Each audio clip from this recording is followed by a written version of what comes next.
Hello दोस्तों। जैसा कि लास्ट एपिसोड में हमने देखा था कि जेन फैमिली अपनी बेटी की मौत का बदला लेने के लिए किन को चैलेंज दे देते हैं कि अगर किन यंग उनके 3 डिसेबल्स को अलग अलग 3 फाइट्स में हरा देता है तो वो लोग चुपचाप यहां से चले जाएंगे। लेकिन अगर किन किसी भी एक फाइट में भी हार गया तो वो खुद को जेन फैमिली के हवाले कर देगा, जिस पर किन राजी हो जाता है और वो फर्स्ट फाइट के लिए रेडी हो जाता है। अब आगे हमारा ये वाला एपिसोड स्टार्ट होता है तो हम देखते हैं कि किन और जेन फैमिली का डिसेबल लिन फेंग फाइट करने के लिए एक दूसरे के आमने सामने खड़े हुए होते हैं, जहां बाकी सभी लोग उनकी फाइट को देख रहे होते हैं। तभी वो डिसेबल लिन फेंग किन से कहता है कि मरने के लिए तैयार हो जा। इसके साथ ही वो तुरंत ही फुल स्पीड के साथ किन पे अटैक करने जाता है और अपनी स्पिरिचुअल पावर्स एनर्जी का इस्तेमाल करते हुए जैसे ही किन पे अटैक करने लगता है, किन बड़ी आसानी से उसके अटैक से पीछे हट जाता है। ये देखकर वो डिसेबल दोबारा से पीछे मुड़कर उस पर तुरंत ही अटैक करने की कोशिश करता है, बट किन दोबारा से उसके अटैक से खुद को बचाते हुए वहां से हट जाता है और बड़ी आसानी से उसके अटैक से खुद को बचा लेता है और वो उसे टच भी नहीं कर पा रहा होता है, बट वो पूरी ताकत से उस पर अटैक करने की कोशिश कर रहा होता है। लेकिन वो किन का कुछ भी नहीं बिगाड़ पा रहा होता है। किन का फादर भी ये देखकर काफी हैरान हो जाता है कि किन यांग तो एक मेंडोमेन रेल्म वाले कल्टीवेटर से फाइट कर रहा है, जिसकी बड़ी ही खतरनाक किस्म की पावर्स है। बिना पावर्स के किन तो पहले ही फाइट में मारा जाएगा, जिस पर वो तुरंत ही उसकी मदद करने के लिए अपनी स्पिरिचुअल एनर्जी को एक्टिवेट करने लगता है। तभी दूसरी तरफ जेन फैमिली का पेट्रियार्च ये देखकर उगोस के साथ उसे कहता है कि इस कंपटीशन के लिए तुम्हारे बेटे ने खुद हाँ की है और इसमें हार होगी या जीत वो इसकी किस्मत फैसला करेगी, तुम नहीं। ये कंपटीशन लाइफ एंड डेथ पर बेस है। जब तक तीनों फाइट्स खत्म नहीं होंगे कोई भी इसमें बीच में नहीं आ सकता, समझे। अगर तुमने कुछ भी किया तो जेन फैमिली भी चुप कर ये सब कुछ नहीं देखेगी और ये सब तमाशा होने नहीं दे सकते। हम भी सीधा वही करेंगे जो हमें सही लगेगा और तुझे मारने के लिए भी हम आखिरी सांस तक लड़ेंगे। जिस पर किन फैमिली का पेट्रिया जवाब देता है कि तुझे लगता है मैं तुमसे डरता हूं। इसके साथ ही वो खामोश होकर फाइट देखने लगता है। तभी दूसरी तरफ लिन फेंग किन पे एक पावरफुल अटैक करने आता है, बट किन उसके अटैक से भी बड़ी आसानी से बच जाता है। तभी वो अब गुस्से के साथ एक बार फिर से किन पे एक पावरफुल फिश अटैक करने आता है, बट इस बार किन अपनी स्पिरिचुअल पावर्स एनर्जी का इस्तेमाल करते हुए उसे एक पावरफुल पंच अटैक से उसे दूर फेंक देता है। इस पर लिन फेंग भी हैरान होते हुए कहता है कि तुम्हारी कल्टीवेशन तो डिस्ट्रॉय कर दी गई थी, तो अब तुमने ये अटैक कैसे किया। इस पर किन उसे कहता है कि तुमने कम उम्र में ही मेंडोमेन रेल्म को अचीव किया है। ये देखकर काफी अच्छा लगा मुझे, मगर इसका मतलब ये है कि तुम्हारी फाउंडेशन अभी भी कमजोर है। जिसके साथ ही वो फुल स्पीड से अपनी एस्केप टेक्निक का इस्तेमाल करते हुए तुरंत ही एकदम उसके पास जाकर उसे एक जोरदार पावरफुल फिश पंच मार देता है, जिसे लिन फेंग दूर जाकर गिरता है और काफी ज्यादा इंजर्ड हो जाता है और दोबारा उठ भी नहीं पा रहा होता है और वहीं बेहोश हो जाता है। तभी ये देखकर जेन फैमिली का पेट्रियार्च तुरंत ही भागते हुए उसके पास आ जाता है और उसे कहता है कि उठ जा बेटे, बट वो बेहोश हुआ होता है और इस वजह से वो दोबारा उठ नहीं पाता। ये देखकर जीजी भी काफी खुश हो जाता है, जिस पर किन जेन फैमिली के पेट्रियार्च से कहता है कि पता नहीं ये मारा गया है या जिंदा है, बट क्या तुम अभी भी फाइट कंटिन्यू करना चाहते हो या फिर तुम चाहो तो हार मानकर हम ये फाइट बाद में भी कर सकते हैं। तभी चू फैमिली का पेट्रियार्च जेन फैमिली के पास आकर उसे कहता है कि इसकी कल्टीवेशन डिस्ट्रॉय करने के बावजूद भी ये बच्चा अभी भी काफी पावरफुल है। इसकी बॉडी में जरूर कोई स्ट्रेंज एनर्जी होगी जिससे काफी ज्यादा फायदा उठा रहा है, या फिर जरूर इसने कुछ देर रहने वाली कल्टीवेशन की कोई डिवाइन पिल खाई होगी। अब मैं इसे देखता हूं, इसे मेरा लेवल 6 का वॉरियर ही जान से मार सकता है, इसलिए अब ये बैटल आप चू फैमिली के हवाले कर दो, हम देख लेंगे इसे। इस पर जेन फैमिली का पेट्रियार्च राजी हो जाता है और उसे कहता है कि मदद के लिए आपका बहुत ही शुक्रिया। जिस पर वो पेट्रियार्च तुरंत ही अपनी फैमिली के यंग डिसेबल यूजिंग को बुलाता है, जिसके बाद किन से फाइट करने के लिए यूजिंग आगे जाता है और वो उससे कहता है कि किन यांग मेरी बहन से रिश्ते में होने की वजह से मैं तेरा साला बन गया था, मगर कितना बेकार है कि अब मैं तेरी मौत बनकर आया हूं, क्योंकि मिस लिंग फेफी की इज्जत को खराब और बदनाम करने की कोशिश की वजह से ही तुझ जैसे बेशर्म और बेहया इंसान से मेरी सिस्टर ने अपनी शादी भी तोड़ दी है और आज तुमने जेन युआन युआन को बुरी तरह पीटने के बाद भी उसे जान से भी मार दिया था, इसलिए अब मैं तुझे छोड़ूंगा नहीं कमीने। इस पर किन युआन उसे जवाब देता है कि अरे ऐसा कुछ भी नहीं है, चू निंगजी और लिंग फेफी जैसी लड़कियां मेरे जैसे शरीफ इंसान के काबिल भी नहीं है, इनकी इतनी औकात नहीं बनी कि उनकी शादी मुझसे हो जाए, दोनों ही लालची लड़कियां हैं और इससे ज्यादा कुछ भी नहीं है। ये सुनकर वहां के लोग भी काफी हैरान हो जाते हैं। इस पर एक पर्सन कहता है कि इस पूरे लिंग यून सिटी में मिस चू निंगजी जैसी कोई भी खूबसूरत लड़की आज तक पैदा नहीं हुई, इसकी हिम्मत कैसी हुई उसकी बेइज्जती करने की। इस पर दूसरा पर्सन कहता है कि किन यांग को शर्म से डूब जाना चाहिए, जिस पर तीसरा गुस्से के साथ कहता है कि इस जैसे बदतमीज को आप देख क्या रहे हो, जान से मार दो इसे अभी के अभी खत्म करो। तभी हम देखते हैं कि यूजिंग ऑडियंस का सपोर्ट मिलने के बाद यूजिंग एटीट्यूड दिखाते हुए सीधा अपनी डिवाइन स्वॉर्ड को बाहर निकाल देता है और फिर किन को जान से मारने के लिए वो अपनी स्वॉर्ड से किन यांग पे अटैक करना शुरू हो जाता है, बट किन उसके हर एक अटैक से खुद को बचा रहा होता है। यूजिंग पूरी ताकत से स्वॉर्ड की मदद से उस पर लगातार स्वॉर्ड स्लैश अटैक कर रहा होता है, फिर भी वो किन को टच भी नहीं कर पा रहा होता है। जिस पर किन उसे कहता है कि इन अटैक्स को देखकर क्या तुम सच में इसे स्वॉर्डमैनशिप कहते हो। तभी पेट्रिया चू अपने बेटे से कहता है कि टाइम जाया मत कर और इसे खत्म कर। इस पर तुरंत ही यूजिंग एक पावरफुल अटैक करने के लिए रेडी हो जाता है। तभी किन जीजी से कहता है कि भाई कुछ देर के लिए मुझे अपनी ये लकड़ी वाली स्वॉर्ड दे दो। इसके साथ ही वो स्वॉर्ड अपनी पावर से उसे अपने पास बुलाकर उसे पकड़कर फाइट के लिए रेडी हो जाता है। ये देखकर वहां के लोग उस पर हंसते हुए कहते हैं कि ये तो लकड़ी की स्वॉर्ड से उसे फाइट करने की कोशिश कर रहा है, लगता है इसे मरने की कोई ज्यादा ही जल्दी है।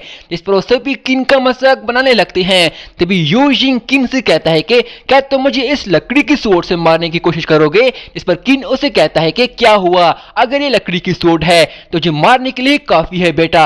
ये सुनकर यूजिंग तुरंत ही अपनी पावर्स का इस्तेमाल करते हुए ऊपर हवा में जाता है और फिर अपनी स्वॉर्ड का इस्तेमाल करते हुए आसमान में एक स्वॉर्ड फॉर्मेशन एक्टिवेट कर देता है, जिससे काफी सारे स्पिरिट स्वॉर्ड बाहर आ जाती हैं। ये देखकर सभी लोग काफी हैरान हो जाते हैं कि ये तो काफी पावरफुल अटैक कर रहा है, इसे स्वॉर्ड एंटेंसीड फॉर्मेशन कहा जाता है।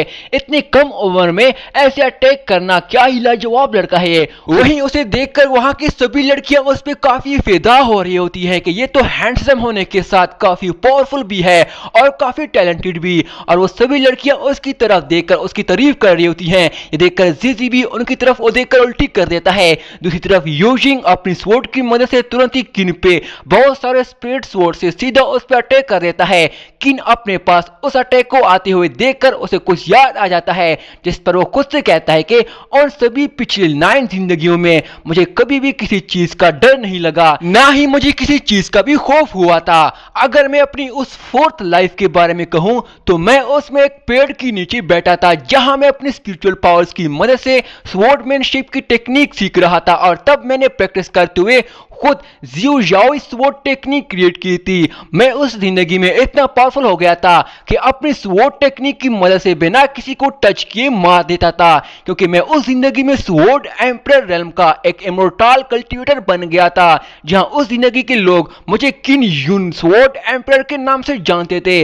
बट अब काफी जिंदगियां गुजर चुकी है मेरी, मगर मेरे अंदर हार्ट ऑफ स्वॉर्ड अभी भी मौजूद है, जिससे मुझे अभी भी सब कुछ आता है, और वो स्वॉर्डमैनशिप पावर्स आज भी मेरे अंदर बह रही है। जिसके साथ ही किन के हाथ में जो स्वॉर्ड होती है उसमें स्वॉर्ड एम्परर टेक्निक एक्टिवेट हो जाती है और वो नॉर्मल स्वॉर्ड से एक डिवाइन स्वॉर्ड बन जाती है। इसके साथ ही किन अपनी बॉडी में डिवाइन स्वॉर्ड पावर्स एक्टिवेट कर देता है, और जैसे ही यूजिंग किया वो सभी स्पिरिट स्वॉर्ड उस पर अटैक करने आती है, वो अपनी उस स्वॉर्ड पावर्स की मदद से ही उनका डायरेक्शन चेंज करके उनके सभी स्पिरिट स्वॉर्ड से ही उल्टा वापस यूजिंग पे अटैक करवाकर उसे दूर फेंक देता है। तभी किन अपनी एंशिएंट थंडर पावर टेक्निक का इस्तेमाल करते हुए उस लकड़ी की स्वॉर्ड में एम्परर डिवाइन स्वॉर्ड की पावर्स को एक्टिवेट कर देता है। वहीं यूजिंग अभी भी हवा में ही होता है कि तभी वो सीधा यूजिंग पे उस स्वॉर्ड से अटैक करवा देता है, जिससे वो स्वॉर्ड उसकी आर पार हो जाती है और वो नीचे जाकर गिरता है।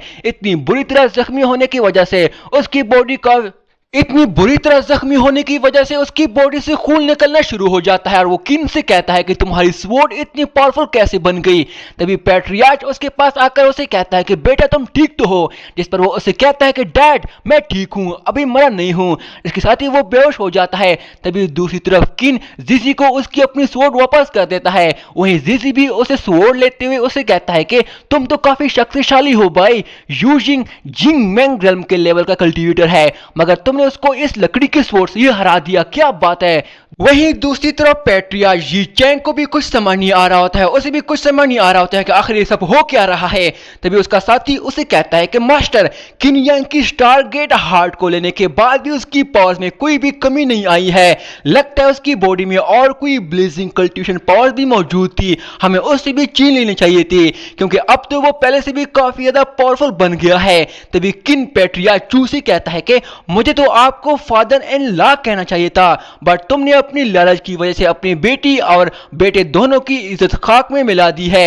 ये सब तुम बस अपनी खुदगर्जी के लिए कर रहे थे। तुझे पता है तुमने क्या कर दिया इनके साथ? कुछ समझ आ भी रहा है मेरी बात? तुझे किसी की भी परवाह नहीं है, ये सब देखकर बुरा लग रहा है मुझे तेरे लिए।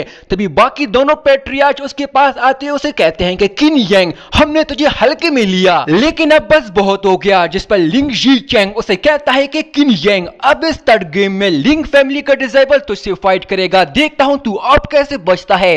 तभी बाकी दोनों पैट्रियार्च ये सुनकर हैरान होते हैं, उसके पास आकर उसे कहते हैं कि इतना सब होने के बाद भी सच में तू भी इसे सबक सिखाना चाहता है? इस पर वो जवाब देता है कि हाँ। इसके साथ ही वो तुरंत ही अपने भतीजे को बुला लेता है। इसके साथ ही उसका भतीजा उसके पास आकर उसे ग्रीट करता है, जिस पर वो उसे गुस्से के साथ कहता है कि तुझे पता है तुझे क्या करना है, मुझे और कुछ बताने की जरूरत नहीं है। इस पर उसे जवाब देता है कि हाँ अंकल, आप परेशान ना हो, इस बैटल में किन यांग हर हाल में मारा जाएगा। इसके साथ ही वो गुस्से के साथ फाइट के लिए आगे जाता है।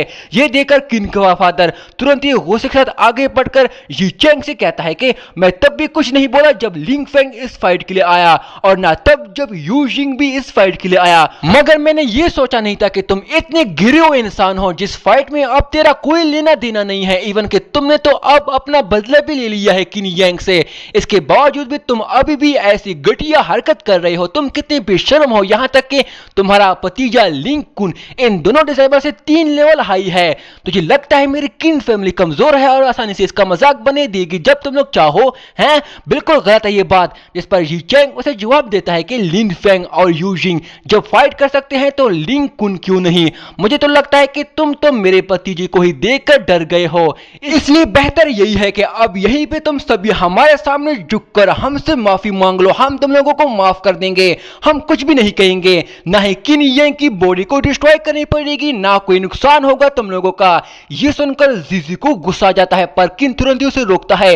वहीं जी चैंग उन्हें कहता है कि अगर तुम ऐसा करते हो तो तुम्हारी किन फैमिली सबके सामने शर्मिंदा भी नहीं होगी। तभी पैट्रियार्च किन को गुस्सा आ जाता है, बट किन यांग उसे रोकता है और फिर जी चैंग से कहता है कि क्योंकि मैंने ही इस कंपटीशन के लिए हाँ की है तो मैं रुकूंगा नहीं। तुम तीनों फैमिली में से जो भी लास्ट फाइट में मुझसे लड़ना चाहता है वो लड़ सकता है, मुझे कोई मसला नहीं है, मुझे फर्क नहीं पड़ता। अगर चाहो तो आप जी चैंग खुद भी आकर मुझसे फाइट कर सकते हो, मैं तब भी खुश हूंगा। यह सुनकर जी चैंग पीछे हट जाता है और फिर लिंग कोंग उसे कहता है कि किन यांग, मैं नहीं जानता कि तुम्हारी कल्टीवेशन डिस्ट्रॉय होने के बाद भी तुम अभी भी इतने पावरफुल कैसे हो, मगर अब बहुत हो गया, मुझे इस मसले को अभी की अभी खत्म करना ही है, इसलिए बातें बहुत हो गई है, अपनी मौत के लिए तैयार हो जाओ। इसके साथ ही वो तुरंत ही उस पर अटैक करने जाता है और यहीं पे दोस्तों हमारा ये वाला पार्ट यहीं पे एंड हो जाता है। दोस्तों ये वाला एपिसोड जरा बराबर भी आप लोगों को अगर अच्छा लगा है तो मेरे इस चैनल को सब्सक्राइब करके इस वीडियो को लाइक कर देना। शुक्रिया।